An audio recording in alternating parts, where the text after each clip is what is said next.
വെച്ചിരിക്കുന്നത് പാവയ്ക്ക മെഴുക്കുവരട്ടിയാണ്. നമ്മൾ എങ്ങനെയാ വെച്ചിരിക്കുന്നത് നോക്കാം. ഫസ്റ്റ് നമ്മൾ എണ്ണ ഒഴിച്ചു, അതിനകത്തോട്ട് ഇച്ചിരി കടുക് ഇട്ടു, അത് നമ്മൾ ഉള്ളി ഇട്ടു, കറിവേപ്പില അതിട്ട് നല്ലപോലെ ഒന്ന് ഇളക്കി കൊടുക്കണം. ഇളക്കി കൊടുത്തിട്ട് അതിനകത്ത് മഞ്ഞപ്പൊടി ഇട്ടതിന് ശേഷം മുളക് പൊടി, അത് കഴിഞ്ഞ് ഉപ്പ് കഴിഞ്ഞ് അതെല്ലാം കൂടി ഇട്ട് ഇളക്കി മിക്സാക്കി നല്ലപോലെ ഇതാക്കണം.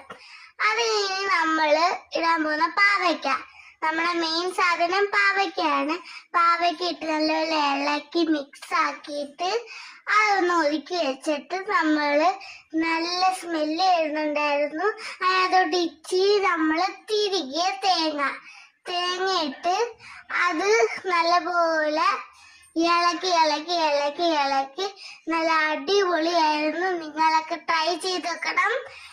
ട്രൈ ചെയ്ത് നോക്കിയിട്ട് കമന്റ് ചെയ്യുക.